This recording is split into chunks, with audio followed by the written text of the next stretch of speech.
बहुत अच्छा है, आपके लिए काफी हेल्पफुल हो सकता है, आपकी टेंशन को थोड़ा दूर कर सकता है।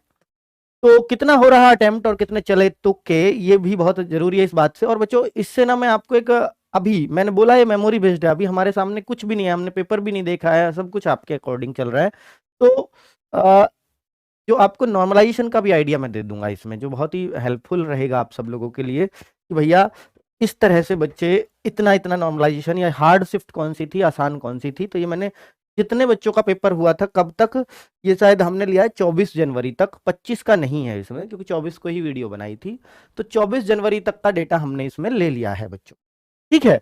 10 जन से 24 जन जिन बच्चों का पेपर हुआ है वही डेटा इसमें लिया गया है, जिनका एग्जाम हो गया। और बेटा ये उन्होंने सिर्फ मेमोरी बेस्ड दिया है, ये बात याद रखें। इसमें अभी वो श्योर नहीं है बच्चे, कह रहे हैं कि इतने मेरे करेक्ट हो जाएंगे, अब होंगे या नहीं होंगे वो एक अलग बात है ना। तो देखिए यहां हमारे अकॉर्डिंग जो निकल के आ रही है, वो 23 तारीख की थर्ड शिफ्ट सबसे कम जो है अटेम्प्ट इसमें निकल के आ रहे हैं। लगभग जो एवरेज अटेम्प्ट आ रहा है, 451 बच्चों ने डेटा दिया 23 जनवरी की थर्ड शिफ्ट में, 59.18, भाई इसको सीन टू पे लगाओ, 59.18। और ये जो करेक्ट है, ये करीब 52 का दावा कर रहे हैं बच्चे कि एवरेज जो करेक्ट आ रहे हैं वो 52 के आसपास हमारे करेक्ट हो जाएंगे। तो लगभग लगभग ये 6-7 का सब में आ रहा है, एवरेज में फर्क अगर आप देखेंगे तो करीब करीब 7 का 6 का, ये सब में अंतर इतना मिल ही रहा है, कहीं 8 का। तो आप ये मान के चल सकते हो करीब करीब बच्चे 7 क्वेश्चन तो हर कोई कह रहा है कि मैं तुक्के लगा के आया हूं, यानी जिनका मैं श्योर नहीं हूं लेकिन मैं तुक्के मार के आया हूं। तो लगभग लगभग 6-7 के लिए तो हर बच्चा मानता है कि मैं तुक्के लगाकर आ रहा हूं। ये हर शिफ्ट का हाल है बच्चों। अब खुद देखिए, जिस शिफ्ट में सबसे कम अटेम्प्ट है और उसी में करेक्ट भी सबसे कम ही होगा, कोई बात नहीं, ये हो या ना हो, पर अटेम्प्ट इसमें सबसे कम हो पा रहा है, इसका मतलब है कि ये शिफ्ट जरूर हार्ड आई होगी, ठीक है। तो 23 की थर्ड शिफ्ट अब तक बच्चों ने सबसे हार्ड बताई है। नंबर 2 पर ये है, देखिए हमने असेंडिंग ऑर्डर में सेट किया है। तो फिर ये 11 तारीख की चौथी शिफ्ट भी बच्चों ने हार्ड मानी है, 12 तारीख की चौथी शिफ्ट भी बच्चों ने हार्ड मानी है, और 13 तारीख की चौथी शिफ्ट, यानी ये कम कम हार्ड होती चली गई है। रैंक 1 जो दिया है बच्चों ने 23 जनवरी की थर्ड शिफ्ट को, रैंक 2 पर हार्ड है 11 जनवरी की चौथी शिफ्ट। तो इस तरीके से, तो सर ऐसे नॉर्मलाइजेशन में क्या किसी को नुकसान भी होता है? तो बच्चों मैं बताऊं, जो एसएससी का नॉर्मलाइजेशन है, हालांकि पिछली बार इन्होंने जीडी में कुछ बच्चों के मार्क्स कम भी किए थे, लेकिन अगर ये घटाना और बढ़ाने पे चले, ध्यान से सुनना, दो तरीके हैं इसका, या तो ये प्लस भी करें माइनस भी करें, या दूसरा तरीका है ये सबका प्लस ही करें। ये दो तरीके हो सकते हैं एसएससी के पास नॉर्मलाइजेशन के, या तो ये सबका प्लस माइनस करें, किसी का प्लस किसी का माइनस, या ये सबका प्लस ही प्लस करें, जो आजकल एसएससी ये वाला अपना रही है। तो जब बहुत कम अंतर हो तो वो यही वाला अपनाती है कि सबका प्लस करते हैं। तो सबका प्लस करते हैं तो ध्यान से देखिए बच्चों, वो किस तरह से सबका प्लस करेंगे, कि जो सबसे आसान शिफ्ट है, देखिए 11 की चौथी सबसे हार्ड में और 11 की फर्स्ट सबसे आसान में आ रही है, तो 65 कह रहा है बच्चा कि 65 के आसपास मैंने इसमें अटेम्प्ट किए हैं। ध्यान से देखना बेटा, ये सही नॉर्मलाइजेशन तो तब बनाऊंगा जब आंसर किया जाएगी। अभी सिर्फ ये आइडिया दे रहा हूं मेमोरी बेस्ड डेटा का, इससे ना सोचे कि वास्तव में मेरी शिफ्ट तो बेकार गई, नहीं। अभी जब आंसर किया जाएगी तब एक बार गूगल फॉर्म भरवाऊंगा, उससे आपको सटीक आइडिया दे दूंगा कि आपकी शिफ्ट में कितना बढ़ेगा या कितना घटेगा। अभी मैं जस्ट बता रहा हूं कि एसएससी नॉर्मलाइजेशन कैसे करती है, कि अगर देखिए जैसे बच्चा इसमें सबसे ज्यादा अटेम्प्ट कर पा रहा है तो 65, और सबसे कम अटेम्प्ट मान लो 59, अटेम्प्ट पे नहीं होता, हालांकि करेक्ट पे होता है। अगर मैं यहाँ पे दूं तो 57 और यहाँ 52, तो लगभग लगभग 5 नंबर का फर्क आ रहा है, 5 क्वेश्चन का फर्क आ रहा है ना। तो मैं अगर देखूं तो 5 का अगर फर्क आया मेरे भाई, अगर 5 का फर्क आया तो इस ऐसा होगा कि इस शिफ्ट को 5 नंबर दे दिए जाएंगे, इसको देखते हुए। ये भी 52.8 है तो इसके करीब 4.2 नंबर बढ़ जाएंगे इस शिफ्ट के। इस शिफ्ट का 53 हो गया तो इसके लगभग 4 नंबर बढ़ जाएंगे। ये वाली जो शिफ्ट है ना 57, इसका कोई मार्क्स ना बढ़ेगा ना घटेगा, ठीक है। बाकी सब जो 57 से कम है उसके उतने उतने बढ़ जाएंगे, यानी सबको 57 कर दिया जाएगा। तो इन शिफ्ट के इतने इतने मार्क्स बढ़ रहे होंगे, समझ गए। जिसके 57 से जितने कम है उतने उसमें बढ़ा दिया जाता है। अब बच्चों एक तो ये तरीका है, दूसरा तरीका कि प्लस माइनस कैसे करते हैं, दूसरा तरीका एक तो यह है कि सबके 57 करे जाएं, जिसको जितने कम पड़े उतने बढ़ा दिया जाता है। समझ में आ गया बच्चा ये गणित?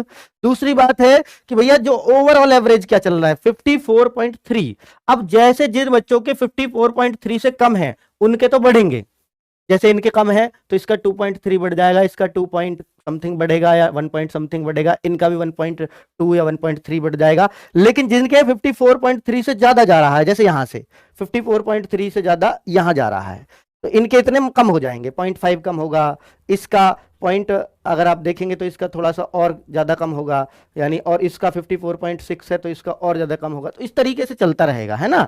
वही 54.6 है तो इसका जो कम होगा 0.3 होगा इसके हिसाब से। 55.3 है तो इसका कम कितना होगा, इसका होगा बच्चों, इसका कह सकते हैं कि ये 1 मार्क्स के आसपास इसका कम हो जाएगा।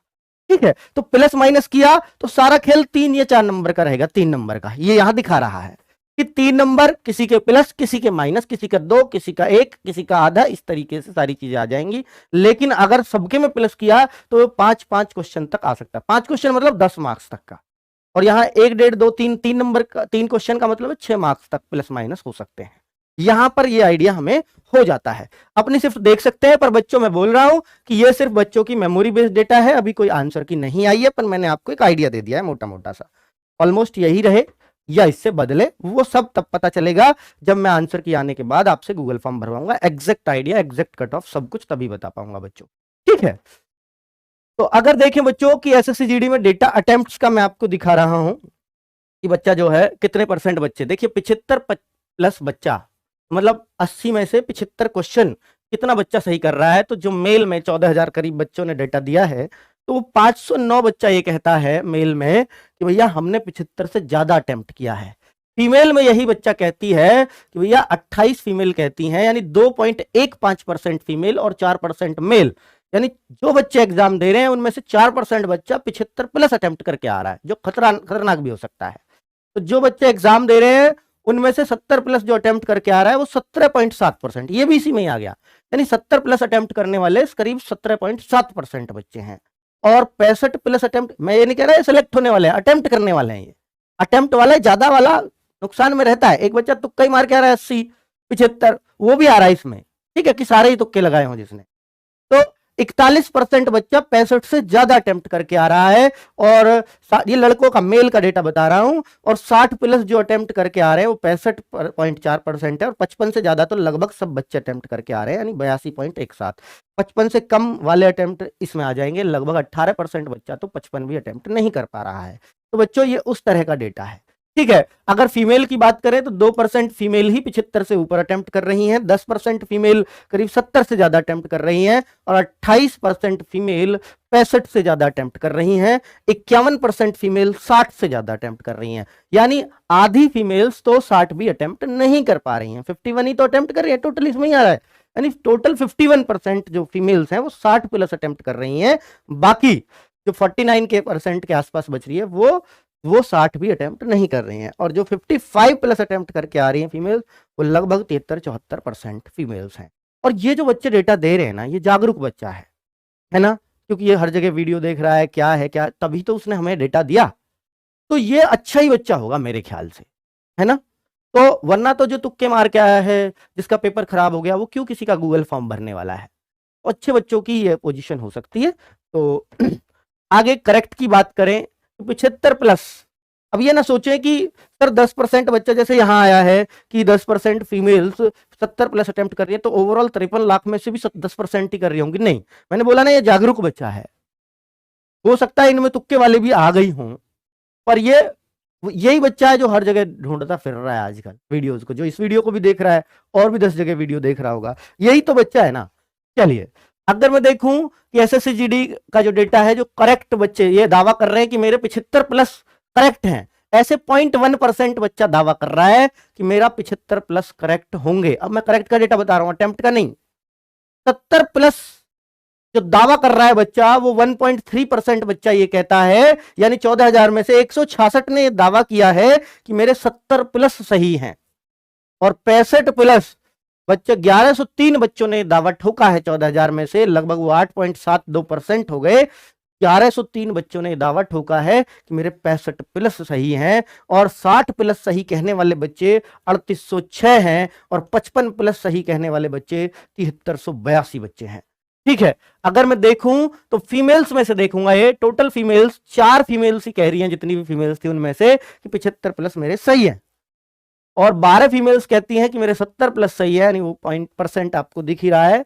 तो 65 प्लस का दावा ठोकने वाली लगभग 65 महिलाएं हैं, तो 4% जो भी टोटल जिन लड़कियों का डेटा है उनमें से, ठीक है, उनमें से ये सारी 4% में आ जाएंगी, 4.8 में। 60 प्लस सही कहने वाली इतनी लड़कियां हैं, 55 प्लस सही कहने वाली 585 लड़कियां हैं, ठीक है। तो ये आपको एक डेटा जो भी आपने गूगल फॉर्म भरा था उसको कंपाइल करके जो भी हमने उसमें से बेस्ट कंक्लूजन निकाला वो आपके सामने रख दिया।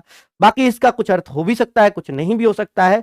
बेहतर आइडिया तब दे पाऊंगा जिस दिन आपकी आंसर की आ जाएगी। और याद रखना, इस बार एसएससी जीडी की बहुत मिशन मोड में भर्ती चल रही है। अगर 14 फरवरी को आपके एग्जाम खत्म हो रहे हैं, 14 फरवरी को या जो भी है डेट, तो उसके एक हफ्ते के अंदर अंदर ये है मतलब आइडिया की आंसर की दे दी जाएगी।